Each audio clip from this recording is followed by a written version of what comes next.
guys, from this chapter, you can expect a theory as well as a practical based question. Yeah. So this chapter, you can expect a theory as well as practical based question. When I say practical, it is a case based question. So as and when we come across it, I'll just tell you where and what. And guys, once we are done with the class, I'll also post you from which chapter, what is the important questions you need to study, and what is the questions which was asked previously. Yeah. Okay, sir. So try to read everything in a consolidated basis. Finish your first time study and revision and your examination point of view. Everything has to be done simultaneously. Yeah, we'll save some time in that. Done, guys? Yes, sir. Yes, sir. So we'll start with your third chapter, that is foreign exchange transaction and compliances. So what do you mean by foreign exchange transaction? So this chapter will tell you that what is foreign exchange. If I say what is foreign exchange, now in one of the example I told you that there is a person, he is in India. Yeah, he wants to do something in US. It can be anything. Sir, what do you mean by anything? Assume this person wants to buy an iPhone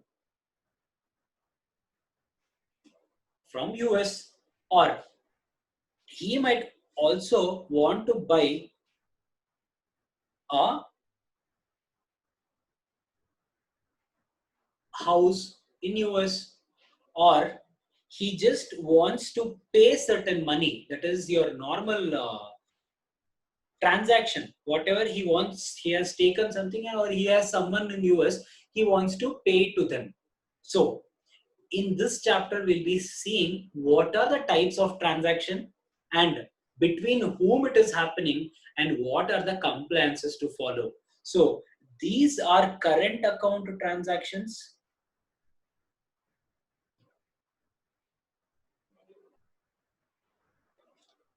These are capital account transactions.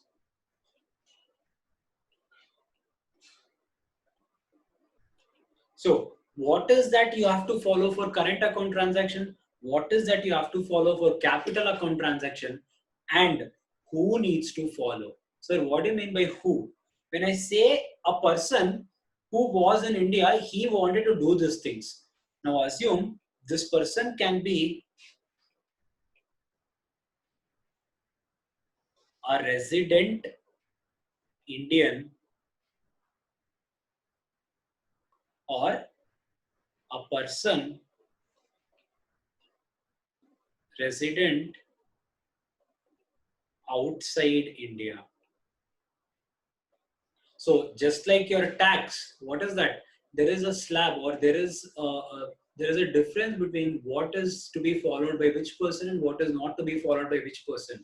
The same thing is applicable here. Resident Indian needs to follow certain things. A PROA needs to follow certain things. Few laws are applicable to a resident Indian and few laws are applicable to a person resident outside Indian. So all these are defined in this chapter. This acts as an introduction to your FEMA, which will be going in detail.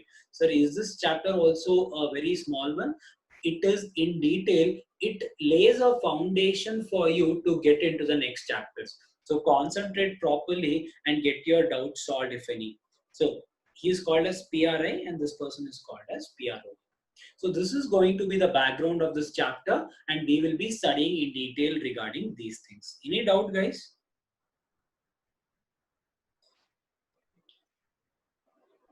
Okay, so that was your background and this is your questions possible from this particular chapter. Now, definitions, adjudicating authority, we'll be seeing in the last, we have it in detail, but who is adjudicating authority? The one person who is given a right to conduct the proceedings of the court. So the one who can take a complaint and he can tell a person to come and he can carry on the proceedings, this person is called as adjudicating authority. Appellate tribunal, we have seen what is appellate tribunal. If at all adjudicating authority passes any decision and the person do not or is not fine with it, he can go and appeal in front of appellate authority. Again, we have it. This is our chapter end. We have it in detail. We'll be seeing it there. Authorized person, I already discussed. I mean, I already showed you what is this. It can be authorized dealer, money changer, or all this offshore banking unit. All these people are nothing but people involved in category wise to accept the foreign currency. I told you RBI gives them a license of category 1, category 2, category 3. Based on your category, you are allowed to take certain transaction. If you're a category 1, you will be called as a category 1 banker. Ideally, category 1 is given to the banks and category 2 is given to generally your money changers and all those people. So authorized person is the same. What is capital account transaction? Capital account transaction. I told you, a person wants to buy certain goods or stuff from abroad or market outside India. What can he buy and what he cannot buy? If he needs to buy, what is that he needs to follow? So it is bifurcated into two things. So one is capital. So in this chapter, guys, the major thing is this. So we'll be seeing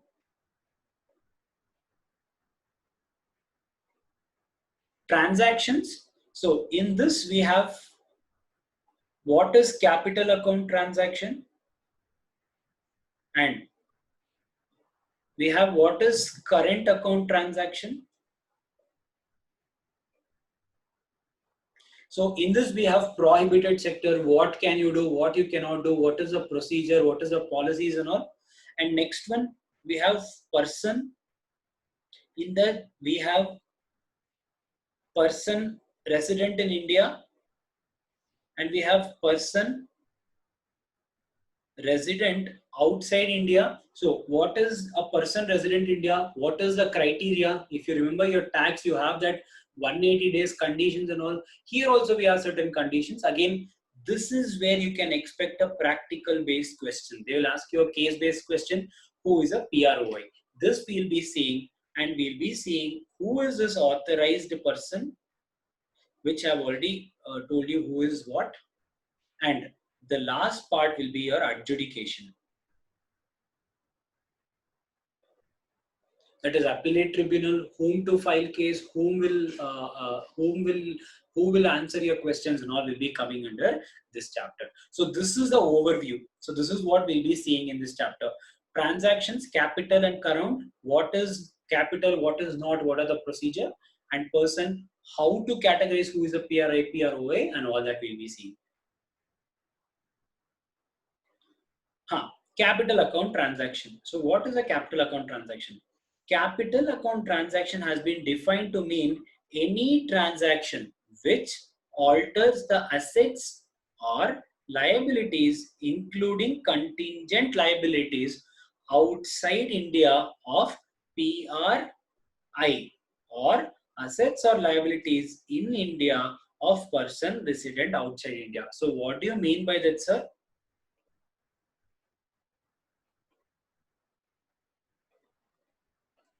So he is a PRI, he is a PROI.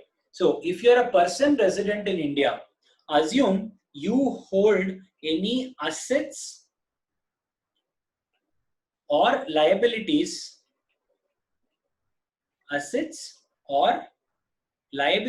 in US. If at all there is any change, sir, what do you mean by change?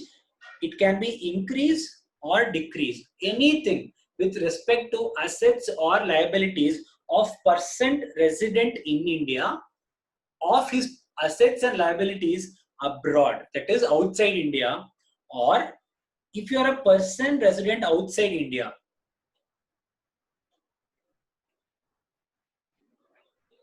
then in India, if there are any changes in assets or liabilities of person resident outside India. So what is a capital account transaction?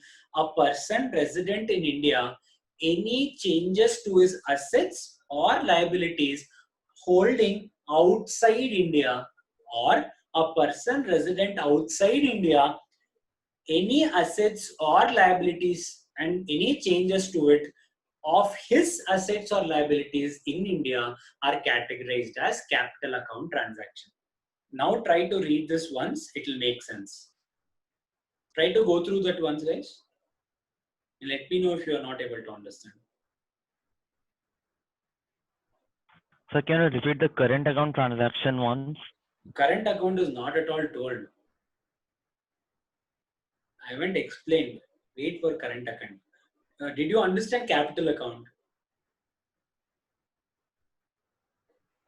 Okay, I understand. I assume it as a yes. So what is current account transaction?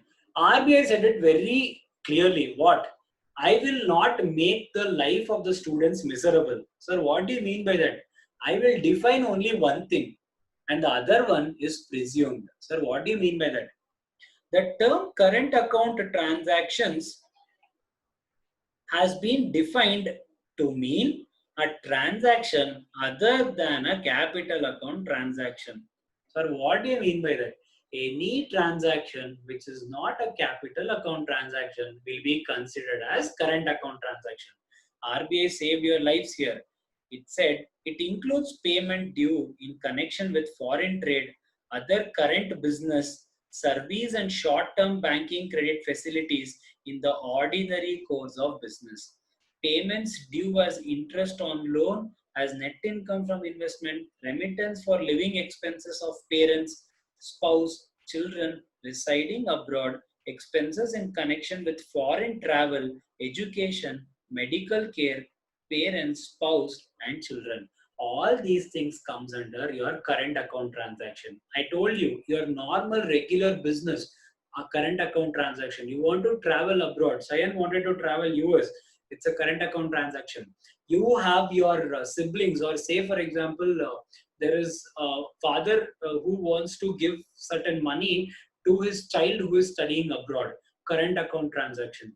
Assume you want to take some medical support and there are some facilities available abroad. You go and you go and admit the patient there. Again, it is categorized as current account transaction. So current account transactions are those transactions which are not capital account transaction, and which is a transaction which happens in a usual course of business, taking loan and payment of interest on it. Ideally, your interest payment, advance payments, all those things come under picture, and your education, your money given for support and medical expenses and travel, all these are considered as capital current account transaction. Clear?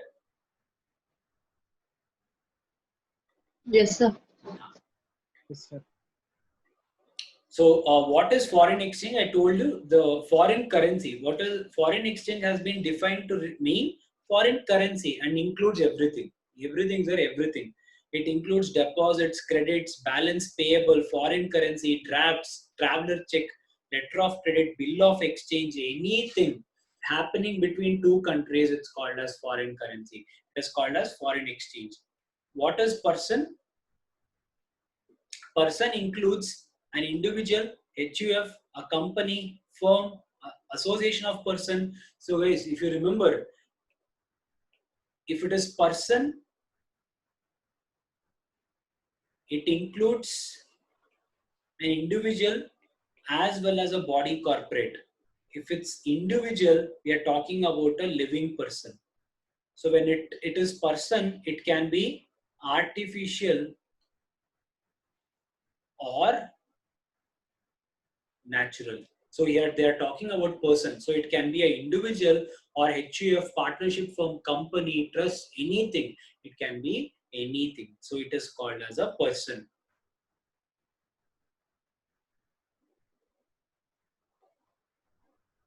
So before we see authorized person, let us see on status of residency.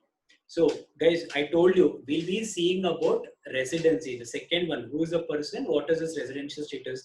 Guys, if you want, take a 2 minutes break, very important. A little, it is easy only, just that keep your mind clear. If you want, just take a 2 minutes break there only and I'll resume. We'll start whenever 2 minutes. Is it fine for you guys? Yes, sir. Yeah. This is a quite important. If you want, you can just go drink water and then come. So guys, important. Again, I'm telling important. Do not. If you want.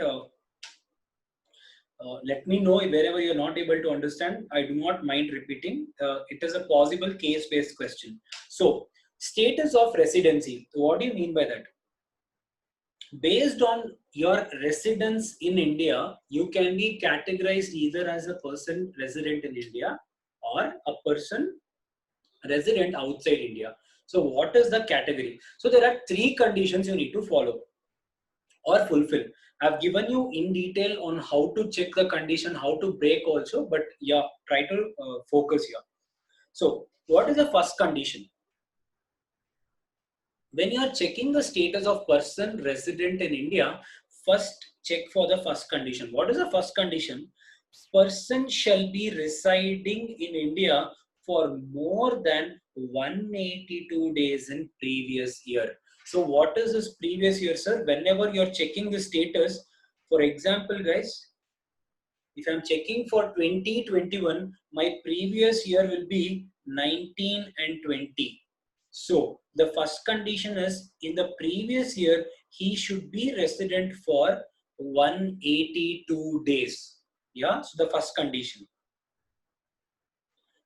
Now, what if he is not satisfying the condition? Now, say for example, a US person, US citizen who is traveling to India and he is residing in India for more than 182 days in the previous year, he will be considered as a person resident in India for this year as a PRI.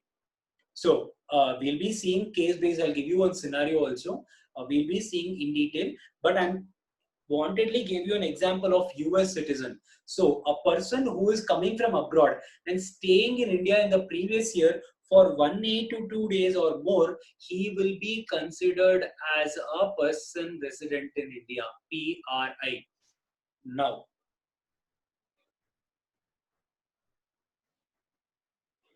next one. Now, once this is satisfied, then he is PRI. What if he is residing for less than 182 days? So, less than 182 days, he will be considered as a PROI. So, I have given it as even if not satisfied, he will be considered as a PROI. So, if satisfied PRI, if not satisfied PROI. Now, once the first condition is true, come to the second condition. What is the second condition? Resided in India for any of the below mentioned purpose only in previous year. So now if any person is traveling from US, he should have come to India only on these 3 conditions only. If any other purpose than is, then he will be a person resident outside India. Getting the point? So a person coming from outside India and coming only for these 3 purposes. What is that? For employment in India, or for doing business or vocation in India. What is business or occasion? Occasion is any special skilled thing. Now say for example, it can be an IPL match as well, a special skill, or anything which is on a temporary basis, not on a permanent basis. So for doing business you're coming, or on a occasion you're coming. So first one is employment, second one is business or occasion, third one any other purpose and intention to stay in India for uncertain period. So any other purpose or intention to stay in India for an uncertain period. If at all these 3 conditions are satisfied, then you are a person resident in India. Even say for example, you are coming from abroad and these conditions are not being satisfied, you will be considered as a person resident outside India. So first condition 182 days. See if it is satisfying. Now, if it is satisfying, now come to the second condition. See why is he coming. If he is coming for employment, PRA. If he's coming for business occasion, he's a PRI. If he's coming for any other purpose for an uncertain period, then he's PRI. Any other condition, then he will not be considered as a PRI. He will come under PROI category. The last one, person shall not go or stay outside India. Here we are talking about person coming into India. Now we are talking about people residing here. Now assume you are going on employment outside. So what is your condition? When will you be considered as person resident India or person resident outside India? Condition is very simple. Person shall not go or stay outside India for below mentioned purpose. What is the below mentioned purpose? It is same. So instead of India, you have to write outside India. So person shall not go or stay outside India for below mentioned purpose in previous year and current financial year.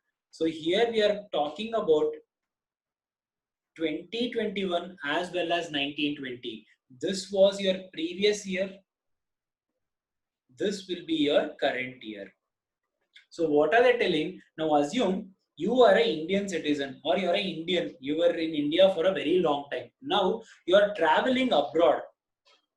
When you are traveling abroad, in the second condition, it had to be only for those reasons. In third condition, it should not be for these reasons. If it is not for these reasons, then you will be considered as a PRI. If it is any other reason, so read once again. Person shall not go or stay outside India for below mentioned purpose. If at all if you are going, person shall not go or stay outside for below mentioned purpose. If you are going, then you will be a PROI. If it is any other purpose, then it will be PRI. Clear, guys? Yes, sir. Yes, sir. Everyone? Yes, sir. Okay. So, So, how to check? I've just summarized this for you. To be a person resident in India, he should satisfy condition first 1, 2, 3 in the previous year. So guys, first and second condition is in the previous year. Second one, condition 3 should also be satisfied in the current financial year. Yeah. So he should satisfy 1, 2, 3 in the previous year. Addition to that, he should also satisfy condition 3 in the financial year. That is, he should have not gone outside for doing employment, business or occasion, or on a stay, which is for an uncertain period. If at all you have not gone on these 3 bases, you are a PRI. If at all you have gone for these 3 bases, you are a PROI. I hope it is clear, guys. Yes, sir. So if any one condition is not satisfied, then you are be called as a PROI. So I've put it the same thing in this way. And guys, very important note from your exam solving perspective. The date of arrival or coming into India and departure or going shall be counted when you are calculating 182 days of considering residential status. So what do you mean by that?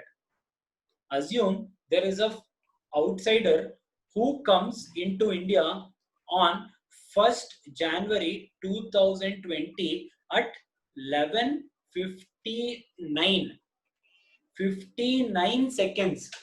Now, if he is landing in India on 1st January 2020, 11:59 seconds in the midnight, even then this first will be counted when you're calculating 182 days. Getting the importance of it? Yes, sir. Now, imagine he is leaving India on 1st May 2020 at 12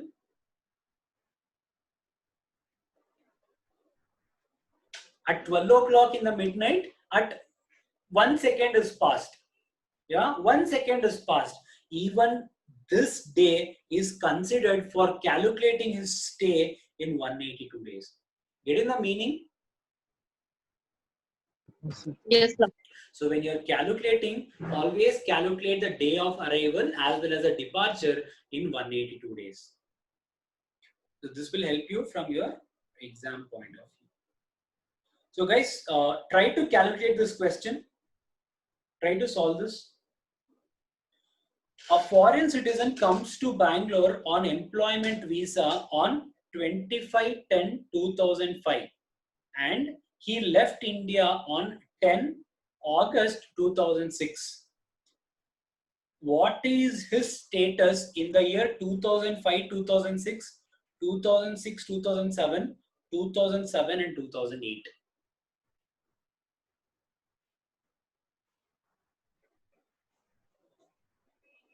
Yeah, 5 minutes. Give me your answers.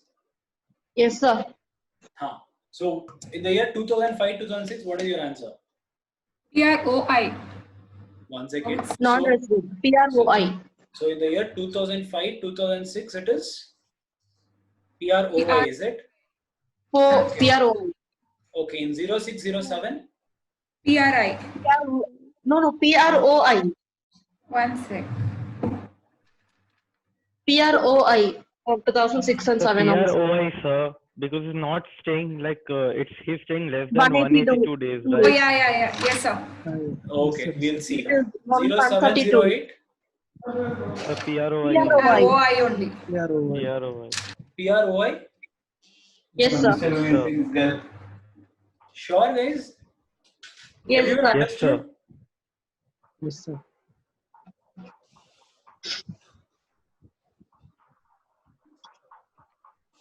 That was your answers? Yes, sir. Yeah. So when you're calculating, see, the first thing you're seeing here is how did you arrive at the first thing? He is a foreign citizen. So automatically his 0405 year, he's abroad, outside India. Correct? Yes. So for Yes, sir. 0506, previous year doesn't come into picture at all. Yes. Yes, sir. So automatically you can tell that he is a PROI. Next one, when it comes to 0607. Huh? Hmm. Okay. When it comes to 0607, calculate what is the number of days he's staying in the previous year. What is the previous year, guys? How many days he's staying? What is the days? 132. How much? 132, sir. 132. 132. Yeah.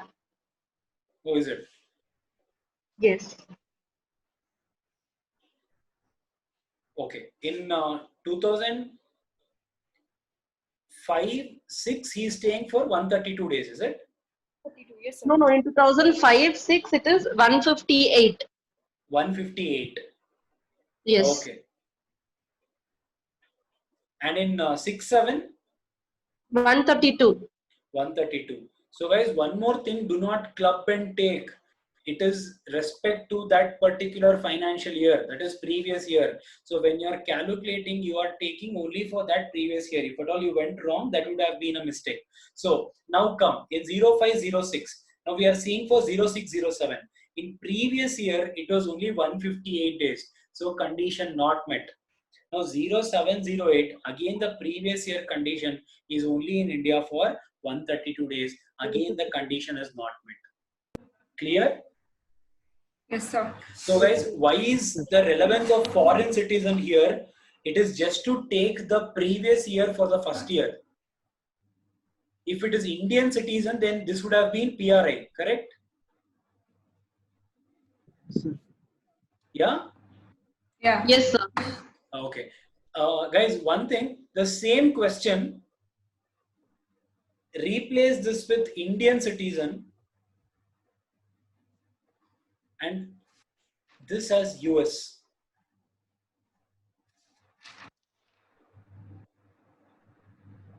Yeah? Yes, sir. So you try this and you let me know what is your answer, or you can message me. Yeah. So one doubt. Tell me. In this question itself, that foreign citizen Huh. in 2005-6, Huh. he comes to India on 25th October. Correct. Right. So for October month, it is 7 days, no, sir? Correct. You have to count 25th also. So 25th, 26th, 27th, 28th, 29th, 30th. October, how many days? 31, sir. 31. So 31 days. So you have to count from 25th only. Okay. So So it should be 7 days. correct. Yes. Okay, sir. Done. So guys, now when you're seeing residential status,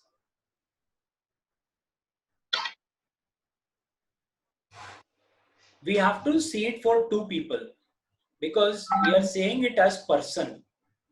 Correct? Residential status of a person. And we just saw that person includes body, corporate, and individuals. So what we just saw was for individual.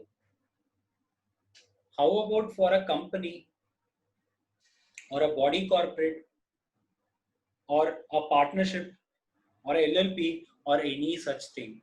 So residential status of a body corporate is found in this way. It's very easy. What? Any person or body corporate incorporated in India, then it will be treated as PRI. The moment you are a person incorporated in India, you are treated as PRI. Next one, any office, branch, agency in India owned or controlled by PROI. So the first case, guys, the moment you are incorporated in India, you are a PRI. Second case,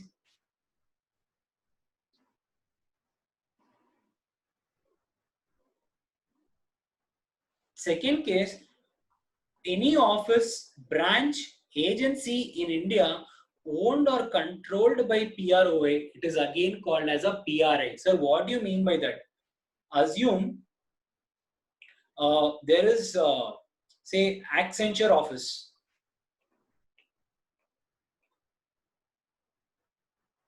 Yeah, there is Accenture. They hold a branch office in India. Now, this branch office will be considered as PRI. Why? Because it is established in India. Getting the point? Yes, sir. Yes, sir. The next one, office, branch or agency outside India owned and controlled by PRI. So here what are we talking about? Now imagine Infosys, or say for example, assume Infosys only, opens a branch in US. Is it controlled by a person resident in India? If yes, then again it is a PRI. So the first one incorporated outside India. Second one, a person, the company that is a branch or office established in India, controlled by PROI, that is person resident outside India. Outside India. The third case, it's a person resident in India controlling the business of any body set up outside India. So getting the three cases, in all these three cases, it will be a PRI. Yeah? Yes, sir. Done. So there is a question here. See if you can solve it. Can you see? Sir, I have a doubt. Tell me. Sir, you told the second point, office, branch or agency in India owned or controlled by PROI will be considered as PRI, sir? Correct. So, how, sir? Actually, in the previous, sorry to interrupt. no problem. Actually, in the previous thing, we have actually studied in the tax right where major control is taken by a person. For example, if it is an Hindu undivided family, if the Karta will have the major portion. Correct.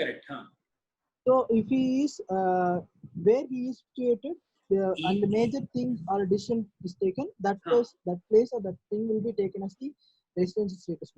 Even if you see, even in that case, what you're talking about tax law, even there you had, if at all there is a company situated outside India, but the controlling person is in India, it will be considered as an Indian company. Yes, sir. That is the third case we are talking. Second case, India. second case is the body itself is situated in India, but the controlling person is outside India. But your operations are in India, then you are Okay, sir. PRI. Okay, sir. Yeah. Okay, Guys, got it. try to solve this. There is a X Limited which is incorporated in Australia. It has a branch office in Canada, Mumbai, and Chennai. Tell me in Canada's perspective, tell me in Mumbai's perspective, tell me in Chennai's perspective. Is it a PRI, PRI, PROI, or as the case may be? Oh, For Canada, PRI it in is case of PROI. Mumbai and Chennai. Yes. PRI in case of Mumbai and Chennai. Mumbai and Chennai, yes. In case of Canada, it is PROI. PROI. Done. The same thing. Try to answer from this question. There is a Y Limited incorporated in India, having branch office Canada, Mumbai, Chennai. All three PRI. All three PRI. Done. So 100 marks. So it's a very important from your practical point of view. Yeah. So we'll stop it here and we'll continue from here tomorrow's class. I'll post you on the timings on tomorrow's session. Yeah. So we'll stop the class till Yes, sir. here. Done. Thank you, sir. Please Thank share you. today's Thank you, PDF in sir. the group, sir. Yeah. I will share it. Okay. Thank you. Thank you, sir. Thank you, sir. Okay, sir. Thank you, sir.